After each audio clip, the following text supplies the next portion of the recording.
Hey, it's Greg Brown. Grab your logbook, because it's time for another cockpit adventure from the flying carpet. I'm an aviation author, adventure columnist, photographer, former National Flight Instructor of the Year, and Barnes & Noble Arizona Author of the Month. The Flying Carpet is a 4-place single-engine light airplane.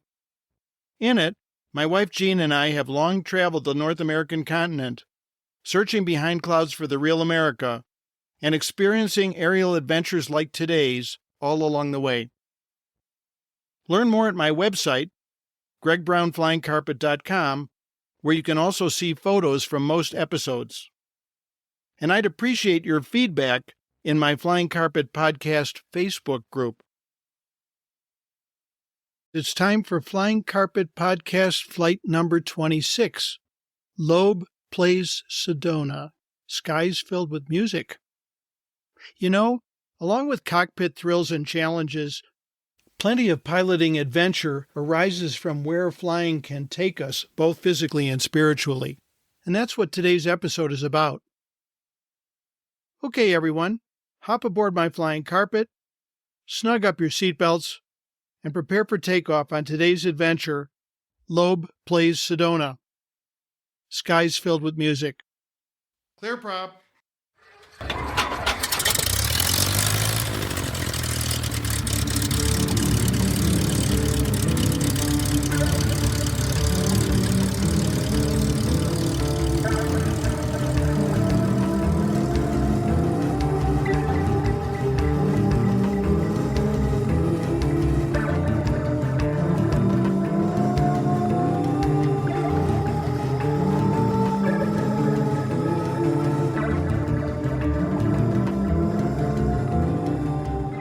Every kid since Bill Haley and the Comets has dreamed of being a rock star. So I wasn't surprised when our son Hannes, a college music major at the time, called from Flagstaff one day to brag about his new band. It's called Lobe, he said, as in the ear and the brain. What kind of music do you play? I asked. It's a little hard to characterize, he said. For now, we're billing it as crazy acid jazz hip-hop. We've even burned a promo CD.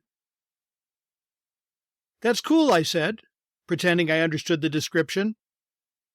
But when I learned that some of the band members came from the stellar Northern Arizona University jazz program, I knew this could be good. When can Mom and I hear Lobe perform? I asked. For all the times we've heard you play jazz, this will be entirely new for us. I don't know, Dad. We're hot right now in the campus bars, but you know how Mom dislikes smoke. The music's loud, too. I refrained from recounting my own past history at smoky, ear-splitting performances. After all, Janis Joplin and Jefferson Airplane are ancient history. Hannes, will you call when you're playing an appropriate venue for us to come and listen? Yeah, Dad, I'll let you know sometime. No amount of cajoling would net us a copy of the CD. We're not totally happy with it yet, he said.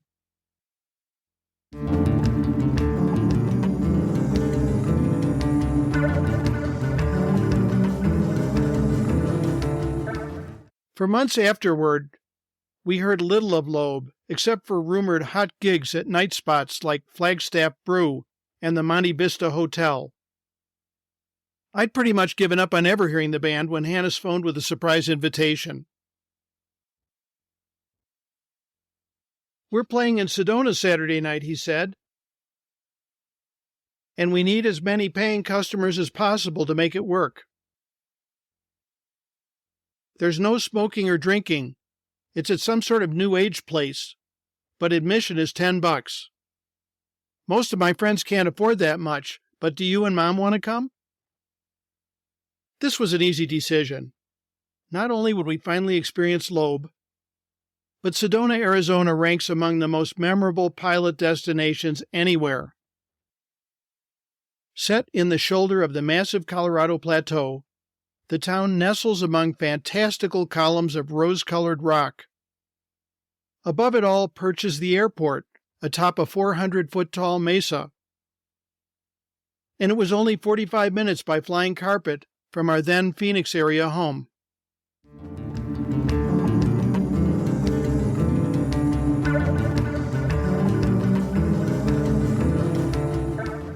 It's hard to imagine a prettier sight in the world than Sedona at sunset, observed Jean on the evening of our arrival. Scarlet spires crowded our final approach, transmuting to pearlescent lavender with the falling of dusk. Blue and white airport lights beckoned from atop the dark mesa ahead, while above us, fiery-edged black-bottom clouds bobbed in a tangerine sky. Nearby, scattered silvery rain shafts sliced the twilight, glowing crimson where singed by the setting sun, but somber gray in the depths of their shadows. Beneath it all, the town's tranquil sea of sparkling lights lapped in blackness against the base of the mesa. Securing the flying carpet in apricot twilight, Jean and I strolled hand in hand to the airport restaurant. It was too cold for patio dining, but we cinched a corner window table in time to watch final rays of twilight kiss vermilion spires before yielding to darkness. All this seemed a worthy overture for the coming evening of music.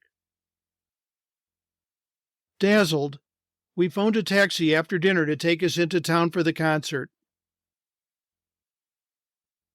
Ground transportation turned out to be a past-its-prime Lincoln town car.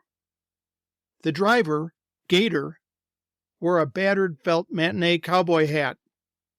Immediately, he set Jean and me laughing with non-stop stream-of-consciousness talk and irreverent humor. At Gator's side rode his much younger girlfriend, adorned 1960s style with waist-length blonde hair secured by a floral headband across her forehead, a long skirt, and multitudes of beads. You expect colorful people in Sedona because the place's unearthly beauty draws them there. Over the years, the community has transformed from a remote settlement named for the founding rancher's daughter to a melting pot of glitterati and innumerable mystical and religious groups. Vortices of healing and spiritual energy marked by circles of crystals and ceremonial rock cairns dot the surrounding red rock formations, placed by New Agers and other spiritualists who flock there in droves from around the globe. As we descended Airport Road toward the lights of town, I shared our destination's address with the driver. Given Sedona's small size and Gator's long tenure there, I was a bit surprised that he'd never heard of the place. But sure enough, a small theater and music studio materialized on a shadowy black street at the stated address. "Whew, it was really hot in that car," said Jean after we got out. "I wonder if the heater was broken." "Not on my side," I replied. "My window wouldn't roll up, and cold rain from that passing shower kept blowing in."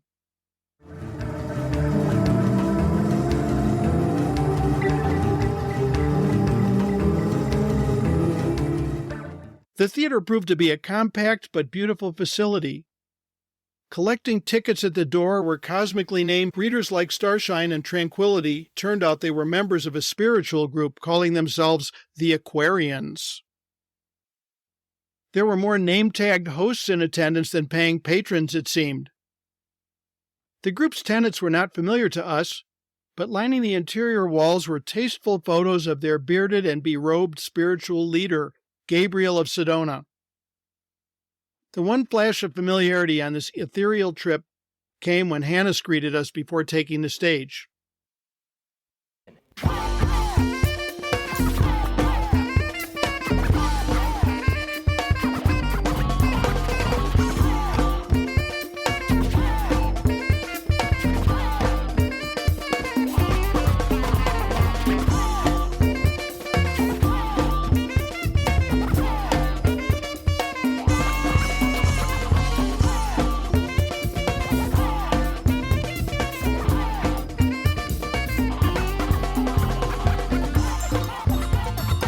Why people are often surprised to discover hidden talent within their families, I don't know. But Jean and I were suitably impressed. Crazy acid jazz hip-hop turned out to be as good a description as any for Lobe's original sound. A fluid blend of constantly shifting jazz rhythms, accented by a record-skipping DJ driving a danceable beat for seducing the masses. And the supporting multicolored light show, courtesy of the Aquarians, would have done Jefferson Airplane proud. At break, Gene and I snuck to the back and secretly purchased most of the few available Lobe CDs for ourselves and relatives, stashing them as best we could in her purse and my coat pockets. Then we returned to our seats for the second set. It's just like making love or something like that. Whenever you feel it, let it go. Let it go.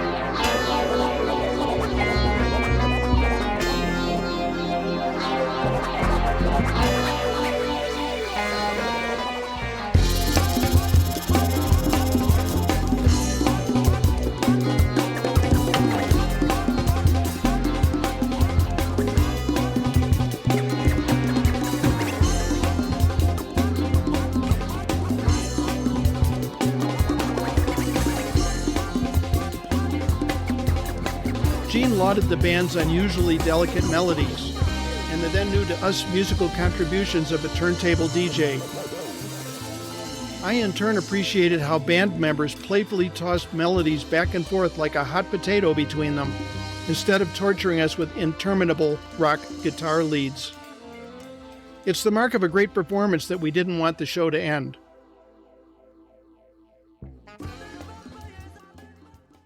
While Gene and I waited for Gator and his girlfriend to drive us back to the airport, we chatted in the parking lot with Hannes and his Lobe buddies about their ambitious plans for making the big time.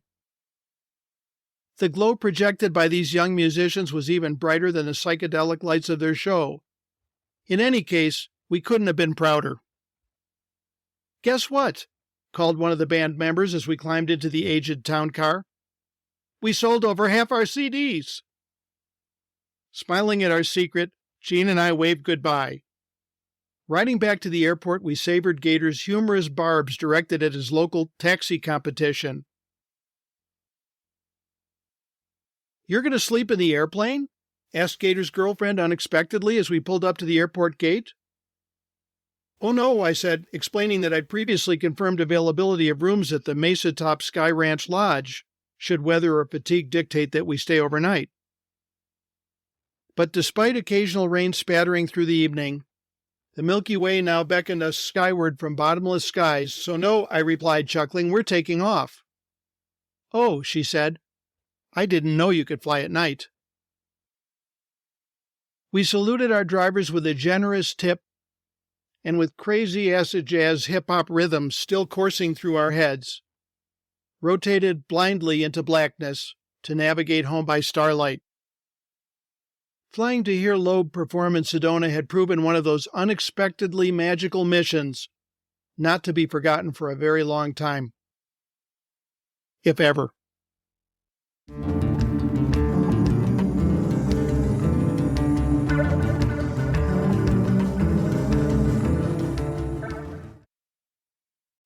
Thanks for riding along on today's Flying Carpet adventure.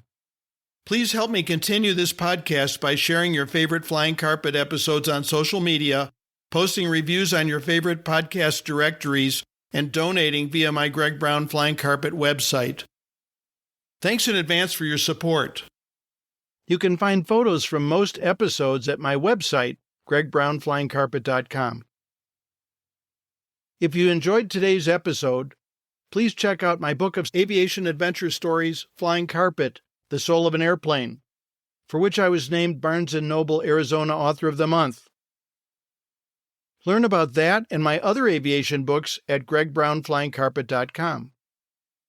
Also at gregbrownflyingcarpet.com, you'll find my views from the flying carpet aerial photography, available in fine art metal prints and pilot achievement plaques.